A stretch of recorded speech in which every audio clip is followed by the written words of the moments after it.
Hello and welcome to A Year in Europe podcast. In this week's episode, we'll be talking about the Cotswolds.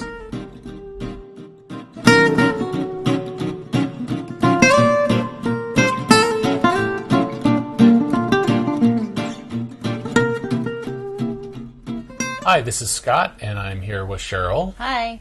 And we're actually in the Lake District now. We arrived today. We're in the town of Keswick, and we will talk about the Lake District in our next podcast episode. But this time we want to tell you all about our times in the Cotswolds. Mm-hmm. Our schedule was actually pretty packed, so we didn't really have a lot of time to sit down and do a podcast. And so we will reflect on our adventures now. Which is unfortunate because we had great Wi-Fi access. I And know. we didn't take advantage of it. I know. And now we're bereft again. I know. We've got to hunt down. I think we found a spot where we can buy internet access. But we had great free access at Grange Cottage, and we stayed in a little village called Blockley. It's a neat little village. It's kind of off the beaten path, but it is at the same time really centrally located within the Cotswolds. We should probably say a word about it because not everybody knows where or what the Cotswolds is about. Mm-hmm. So it's in the kind of the western part of southern England, not really coastal or anything. It's called the Midlands area. And it's an area that was initially famous and prosperous for the wool trade. Right. And then when the wool trade kind of dried up because of the Industrial Revolution, because of lack of finances, I guess, and the ability to modernize, a lot of the countrysides remained frozen in time. Exactly. Yeah. They didn't have the resources to modernize. And so we're lucky to go through this area and see lots of the original cottages with the thatched roofs and the whole. So it's very idyllic and picturesque, mm-hmm. and why it's so famous. Yeah, and I mean, we're talking rolling hills, patchwork farms divided by dry stone walls, very, very picturesque. Little villages, all stone masonry. It looked like you were in Middle Earth, and a hobbit Did could you appear enjoy at any that, time. honey? Maybe a little bit. Yeah. It was great. And very the first few days we were there, we managed to get around by bus. Yeah. And we were able to see quite a bit by bus. Yeah. But it really wasn't difficult in that, the bus stop, once we figured out which way went where, the fares were pretty cheap because the distances between the little surrounding villages is pretty small. The other cool thing about taking the bus is that you do meet fellow travelers. Yeah. I mean, we met a couple from North Carolina, a couple from Scotland, several people from Japan, and you kind of get this travelers mentality where you kind of band together a little bit and figure out, where's the TI and where's the bus stop and that kind of thing. So it's cool to meet people and that type of thing. But in general, you see the grands and the teens on the buses, which is also interesting to kind of watch that type of interaction too. Yeah, sitting behind one pair of grands, we got a grand tour and commentary of the villages. The one lady lived in Chipping, Camden, and she had a friend who was visiting from somewhere, and so we had occasion to take the bus from Blockley up to Stratford upon Avon, and we got this 20-30 minute tour about which village had the best preserves and which won the award for this and that, and the gardens here are lovely, but don't go to this restaurant, exactly, and don't go to that veg guy because or whatever. It was really interesting. Anyway, that was awesome. Yeah. So the first kind of full day that we were there, we went to a village called Chipping Camden, which is kind of one of the, I guess, highlight villages in the area. Yeah. And, a lot of the villages in the area are kind of commercialized. It's a lot of people go to them as a destination for shopping and things like that. I mean, they're kind of Or as a day trip or 1 or 2 days out of Yeah. London or that type of thing. Yes, So definitely. you see the big car parks for the coaches Yeah. and the big tour buses and those types of things. And so Yep. chipping is a little bit, not horribly, No. not as obvious as some of the other villages. But Right. the main thing with chipping is they had the medieval, Oh, the market. the market, Yeah, right? the wool market. The wool markets Yeah. site thing that was still Yeah, there. that was great. But just to not to necessarily generalize over, because we can't really talk about all of these little towns. Right. But generally, the thing that I think amazed both of us was the fact that every little town had something that was just cool. Whether Yes. it was a church that you can just kind of walk through and see 300-year-old, graves, which is kind of morbid, but it is fascinating. Oh, yeah. Or the church itself, which was built in medieval times, or this type of thing. But and what always cracks me up, the first, this is the second kind of country place that we had been to, is that none of the people who live there think that there's much to look at. I know. I mean, they're just so used to living with. You're going to be here for how long? I know, exactly. What are you going to do during that whole time? What are you going to do for a whole 10 days? Yeah. Wow, you're going to be bored. Yeah. And whereas we just go out into the street and go, oh my gosh, look at that church, and look at, we just are fascinated by all my this classic antiquity. thing when we were walking out the first my morning. God. Oh, look, they're still getting milk delivered on their doorstep. I know. Or look at the lichen on the stone on the wall. There's a lot of cool lichen out there, Needless to say, we were endlessly entertained by our surroundings. Well, I'll make just a couple of brief comments about which of the villages I think stood out for whatever reason. But we went to Chipping, we went Morton and Marsh, Stow in the Wold. All of these kind of bigger villages, which are a little bit more commercial. They have some development, both tourism and such. But I think the one that has just totally been cuted out and just really, I think, if you're looking for a calmer experience, it's probably not the best village to hit, but you kind of have to go to it almost, which is the Burton on the Water, right. which is, they have marketed themselves as the Venice of the Cotswolds. Right. And basically, they have a little kind of river brook running through the town and a couple of little bridges foot and bridges. some willows, and it's very cute, but it is packed. We got there early at like 10. I mean, it is almost like the Disneyland. It of is the Cotswolds, Disneyland. It's because, like Main Street USA at Disneyland. And they have, I think advertised very well. Yeah, no, they've done a great job for themselves. It's just not very pleasant. I mean, you walk through it, and there are hordes of tourists. I mean, we were on a bank holiday weekend there, and I think a lot of Brits come up for the weekend or whatever. And it was just, But not only locals though with their cars. No, we're talking big coaches with tourists pouring out. And so we spent 20 minutes there, had a cup of coffee, walked around, took some pictures, and kind of got out of there. Yeah, I mean, really, the village is the attraction. There's not really much to do there, unless you want to have a cup of coffee or have some lunch or eat.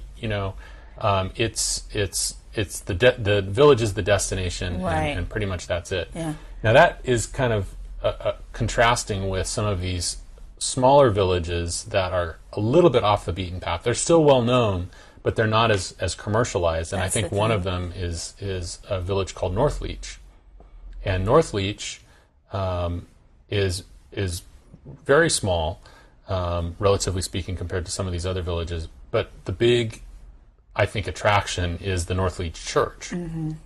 And one of the most unique things about the church is the fact that on the grave markers inside the church are brass fixtures. That was so cool. Yeah, and they're like brass reliefs, brass etchings, really, right. inlaid into the stone. Right. And what's even more impressive is the fact from the that 1400s. Right. I mean, we're talking really old. And the thing that's even more impressive is the fact that the people who these are memorializing were merchants. Right. They were wool merchants. They were, I think, one guy was a tailor, but basically it was made from the they were wool tradespeople, though, money. really. Yeah. And I think, kind of according to what we were discussing with a docent there, is that these kinds of brass inlays in stone are typically only seen in, royalty and right. a certain class that aren't really typically the merchant class. So very rare to have it in the merchant class, and so they had a little. Couldn't resist. Brought the little brochure on that. Oh yeah. Do we want to lug this or what? But, yeah. Very, very interesting, and yeah, it was just cool to find a little kind of out of the way village that still retained a lot of its charm and had something really interesting to go and look at, but just wasn't inundated with tourists. And we had a great lunch at the inn there. I forget the name of it, but it was just surprising and delicious, and just one of those days that you just think, wow, this is totally unplanned. We didn't know that we were going to find this here. And it was the Wheat Sheaf. There you go. Wheat Sheaf. That was very, very good. Highly recommended. Another small village that we enjoyed visiting was Stanton. And Stanton, again, it's even kind of less commercialized, if I can use that word again, compared to Northleach. It's much smaller. It's just smaller, yeah. And there's really, I mean, it's mostly just people living there. Right. I don't even know if they had a post office there. I don't know that we really tooled around. We kind of went there specifically to see the church, because we had heard that. Well, I guess it was built upon, a pagan site. Right. I guess it's situated on a pair of ley lines. Right. Right. And so then they built this church on top of the pagan site. Right.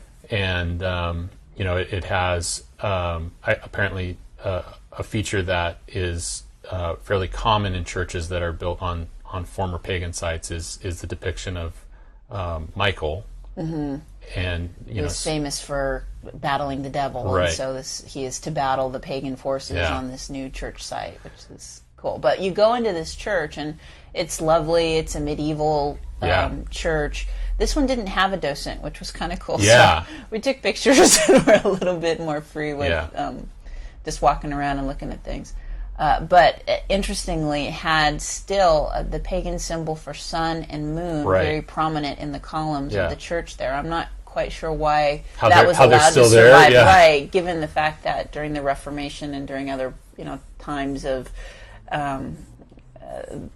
change and reform, that a lot of times they had white-walled the walls because they felt that some of the imagery from the Middle Ages was too pagan or this types of thing. So it's surprising that it survived. Yeah. But the other cool thing with this, as we had read in the Rick Steves book, is that he had mentioned, feel the back of the pews and feel where the guys had put their sheepdogs leash on the pew backs, and sure enough, you can kind of see the indentations there on the back. So just real marks of the character of the community and the church, all right there. Definitely. Yeah. That was great. Yeah. Another town that was interesting to visit as well was Broadway. Now, this is kind of swinging back in the other direction of kind of more commercialized, but it didn't seem as extreme as some of the other villages that we were in. It was kind of better organized. It was at a big, broad high street and very put together and neat and just looked sparkling. Yep. Several nice restaurants and pubs and things like that. But again, nothing to go and see, just kind of to walk around and eat and just enjoy the whole character of the town that way. We were fortunate one of these times that we had tooled through, I guess it was Lower Slaughter, on a day where they happened to be having their fete or fair type thing.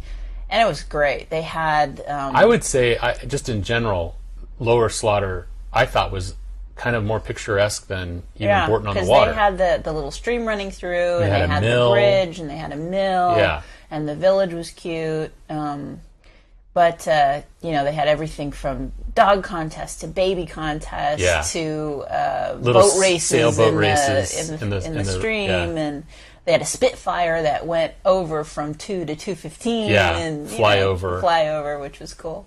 I read in the brochure that we picked, or the program from there, that, and I guess we didn't pick up on it while we were there, but the Spitfire flyover was introduced by the son of the man who designed the Spitfire originally. Oh. So he was there, and he was the MC, I guess. We missed that. I know. We came a little bit late, I think, from the parking lot thing. Yeah, so that was a real country fair to look at, and that was fun to be part of that. So, yeah, I mean, it's a broad range of experiences. It depends on what you really want to do and get from your time in these little villages. But the nice thing about it is that they're all pretty close to each other. They all are easily accessible. The bigger villages by bus easily.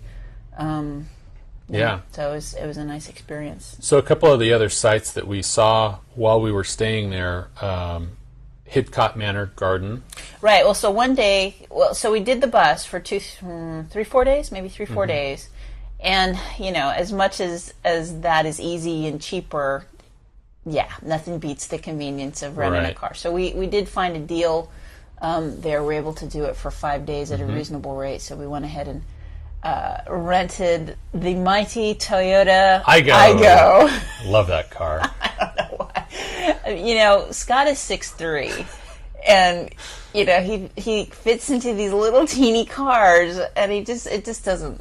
I don't know. I don't like big cars. I like little cars. I know you like these little cars. And but you're a big guy. What's more is we got diesel. Yeah, that's which was amazingly miserly with the fuel consumption. Exactly.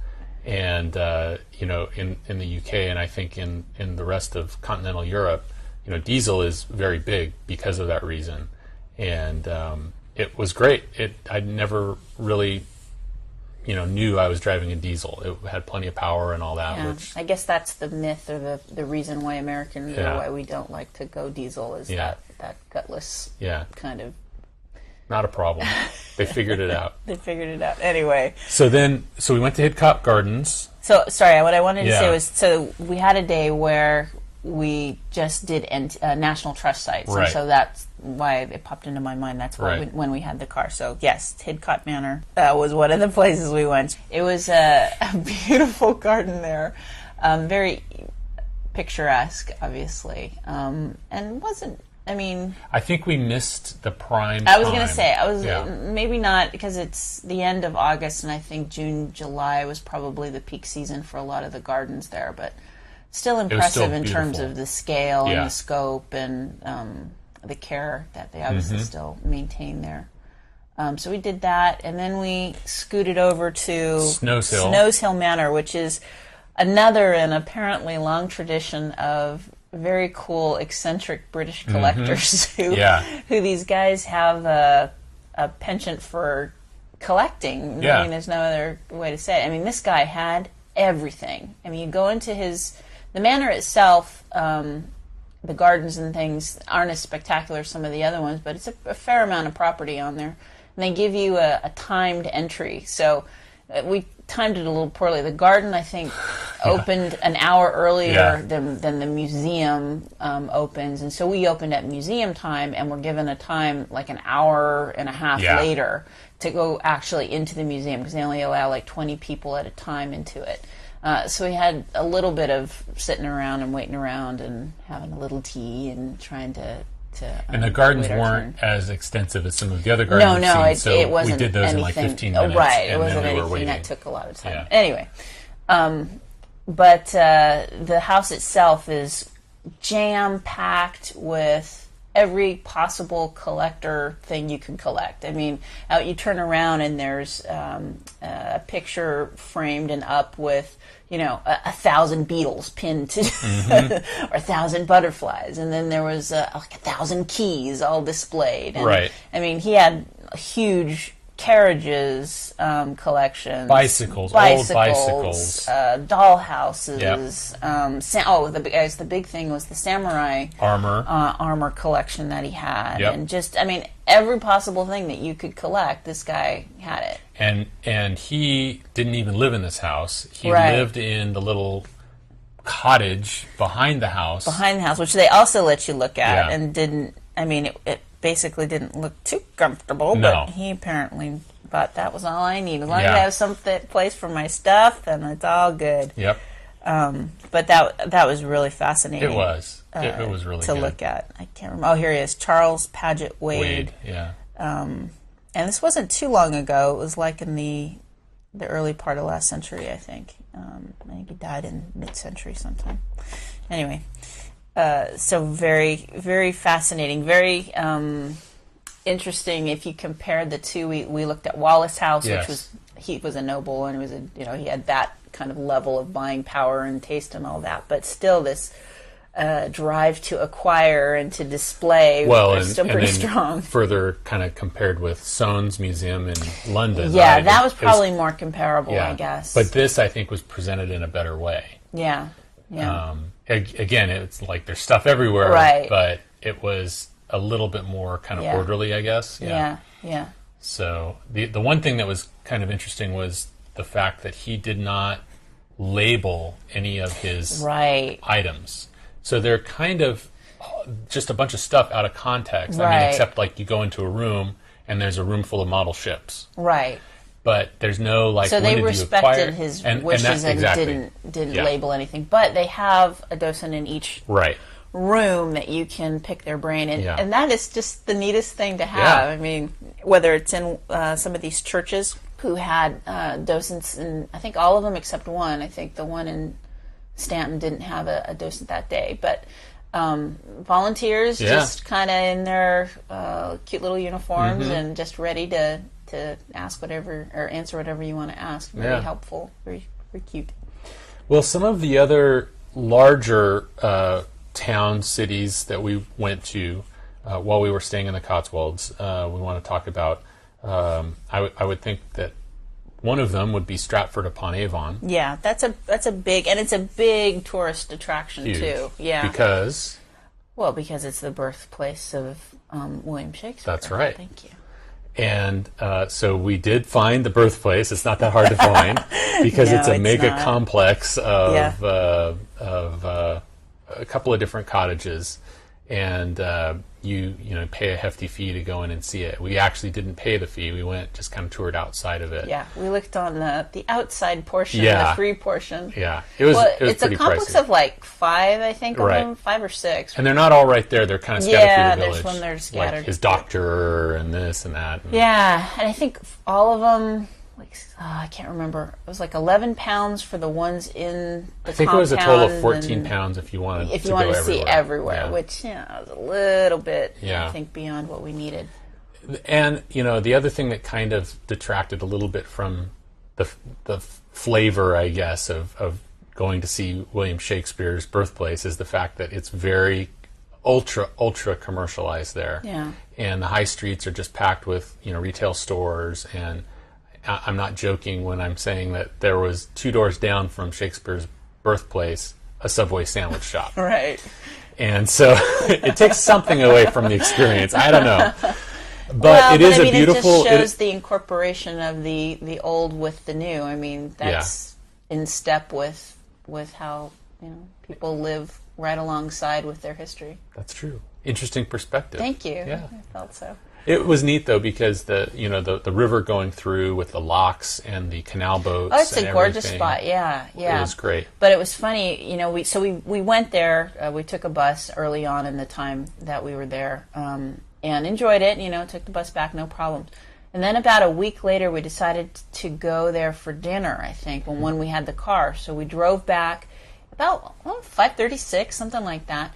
And it was like a mass exodus out of this little park and pay, which is the other interesting aspect of these little towns, is they're packed during the day, but by 5:30, 6 o'clock, they are empty. All the tour buses have left.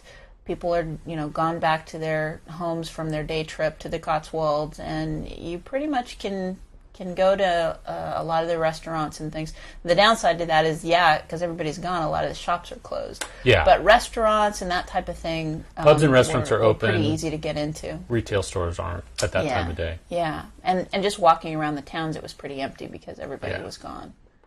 So one of the other big cities or really I probably think the biggest city that we visited while we were staying in the Cotswolds was Oxford. Mm-hmm.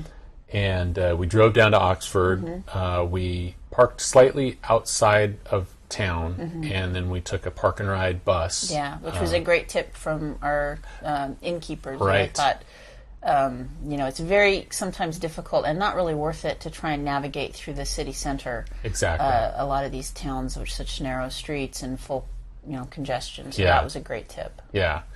And so easy as it could be, we got dropped off in the city center and we started wandering from there. and it was packed. There were a lot of people there. Yeah, that was interesting too. There were a lot more organized tours. We saw for the first time since Bath the city sightseeing red bus, the hop on, hop off bus, which we hadn't seen for a little bit of time while we were in the country. And groups of people being led around with people holding signs up saying, "Follow me for the whatever tour." Yeah. And so Scott very helpfully would hold up his brochure behind in front of me so that you could always follow your guide. Right, exactly.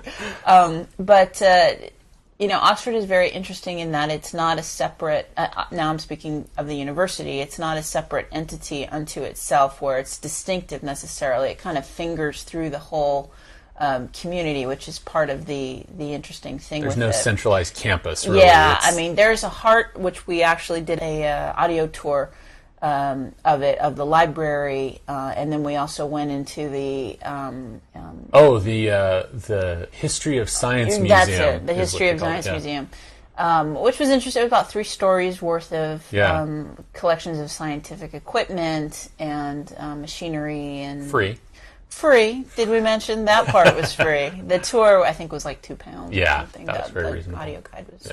Yeah, very interesting. Oxford is famous for the gargoyles and grotesques and things all around the building, so I got ample coverage of that. Yeah. Well, moving on from Oxford, the next kind of big attraction that we did was Warwick Castle. Oh, yes. And Warwick Castle is Britain's greatest medieval experience. So the rumor is, yes. That's right. So the brochure says. Yeah.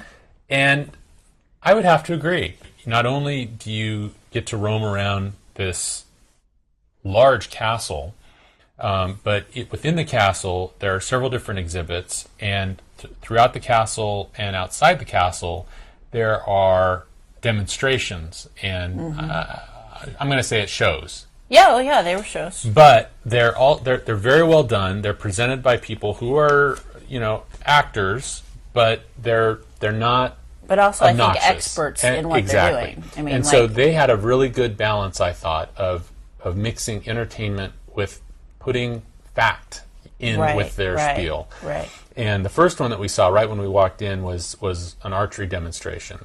Right. And the guy is getting oohs and ahs by hitting the target, with his bow and arrow and everything. But he's mixing in there, the facts about the type of armor that they wore, right? What his role, what would have been in a battle, and I mean, how for those he fit of in you, with the grand scheme of things during that time. And just to put it into context for those of you unaware, I mean, this is a real historically relevant medieval castle. Right. It's still owned by the Earl of Warwick. Yes. This isn't some Disney manufactured castle. This isn't something made in modern times and trying to reflect what it was. This is an actual historical site. So I guess the folks who run Madame Tussauds have come in and really kind of run it for him. And as I say, I mean, it's done well enough and well that you come away with some entertainment value, but also the fact that you do learn some basics in regards to, again, the archery. They had of course, they had to have the knights fighting. Right. But because of the rain and the weather, they weren't able to do the horses jousting. Yeah. My favorite bit was the trebuchet. Of course. Yeah. Which is, for those who don't know, a large siege machine, which kind of is like a catapult, but mechanically it's different. Yeah. And it turns out that the trebuchet at Warwick is the world's largest, so that's kind of cool. And as they're kind of cranking it up and getting it set up, they have an actor playing the Earl at the time of when the trebuchet would have been used, talking about how he would have used it and the mechanics involved in getting it ready, and just a lot of good information. Like that. But the thing that I thought through the whole thing, I mean, through all of these things that are kind of lecture-y, I mean, it could be kind of dry. Kids loved it. I mean, they were, of course, there's always, I'm bored, let's go do something else. I only heard that once. Yeah. I only literally heard it once. But they seem pretty interested in it. So it captures their imagination. They're running around the palace with, plastic swords or wooden swords and this type of thing. So those are the kind of the outside. They have shows set up throughout the day of kind of those four major things. And so then the inside of the castle is also set up for touring. They have the dungeon that you can go into, which was creepy. Yeah. I mean, it's eerie to see graffiti from the 1600s of some guy who was there for God knows what reason for like 5 years. Yeah. And then they had the little tiny door on the floor into the pit. Right. Pit of despair. That's right. But they have armory set up, and we were still laughing about this. But so they have a room where they set up where a lot of the weaponry is and all of that, and historically significant through time and all of this. And so we're standing there looking at it, and this little kid runs in, and he goes, "Mommy, look, a claymore!" Oh, and yeah. it's this specific Scottish sword. And I'm looking, and he's like 6. Yeah. And I look at Scott, who knows this? I mean, are we just completely ignorant or what? I felt very stupid in the presence of this kid. He Bright kids. Right, exactly. And so there's that aspect of it. And then they have some interesting things. I mean, they have kind of a hokey... You said it best, I think. They have a display set up called the Kingmaker, which it was during the War of Roses, where the Earl of Warwick was getting ready for a battle. And they have... I guess technically they would be audio animatronic, but basically a tail moving on a horse or that kind of thing. Sure. Set up. I don't know. It's a walkthrough, though. It's a segment of the castle that they have displays and wax figures. Yeah. And you walk through, and it kind of tells you the story of getting ready for the battle. Yeah. Yeah. But it's very much like, I think, going to Disneyland, and you walk through areas like Indiana Jones, and they have really cool, sets set up, and they're kind of telling you a story. And then exactly. You get to the end, to kind of make the queue go faster for you, so you're distracted. And you get to the end of the queue, and then you go on a ride. Right. Here, you get to the end of the queue, and you end up in a gift shop, and then you're outside. Yeah. So it's a different setup. I mean, obviously they can't put a roller coaster in there. Yeah. So. No, and that's fine. It was good, but it reminded me of that. I'm like, so when do we? Oh, we're not going to get to a ride. This is it. This is it. Soak it up right now. Yeah. And then what I thought was a really interesting feature, it kind of captured my imagination a little bit, was they did give a main part of the castle over to what the apartments and the rooms looked like around the turn of the century, when the Earl of Warwick and his wife Daisy, who was apparently quote-unquote friends with the Prince of Wales, special friends with the Prince of Wales, have it set up so you can go through their house, and as it would have been when they lived there. And then they have the wax figures of the various contemporaries who would have come and stayed. So they had the Prince of Wales, they would have the Earl and the Countess, and then they would have a young one of Winston Churchill. So just really interesting, and again, docents in the room to give that added flavor. Well, not only did they have docents, though, they had actresses like dressed as maids walking through and giving each other lines about, oh, did you get the master's such and such? Right, did you do this and that? Yeah. Which kind of added a little extra flavor to it, I thought. Right. That was it. It was some flavor. Yeah. What I thought was cool was that they had a couple of, not being that up on all aspects of British royal history. They had wax figurines of the Duke of Marlborough, and then Consuelo, who was the Duchess at the time, and we didn't know anything about who she was or who he was or any of that. So we had that the day before, and then it's a good segue. It's a good segue because the next day we ended up going into Blenheim. Blenheim Palace. Blenheim Palace in the village of Woodstock. Yeah. Which, I mean, right off the bat, you drive into this complex, and it's just beautifully set. Yeah. I mean, it's a house that was built from money granted by Queen Anne to the first Duke of Marlborough for a victory in the Prussian town, or no, in Germany. Yes. They set it Oh, it's Blindheim. Blindheim, yeah, right. So in the region Blindheim of Saxony, is the name of the village that this battle took place and it in. got and it changed, got anglicized, right, into Blenheim, Yeah. right. So it became, with the money given by Queen Anne to this, the first Duke of Marlborough, John, I think, Churchill, he built this palace and the grounds from it. So it is massive. I mean, massive. Massive. It's funny because in a lot of these areas that we're driving through and walking through, the villages are very compact, compressed, single lane. The villagers tend to suck it up. Yeah, and then you literally other. turn the corner into Blenheim Palace, and all you see is acres and acres of grass. Yeah. Avenues, long, wide avenue leading up to this palace. Right. And, I mean, there is a ton of land there. Right.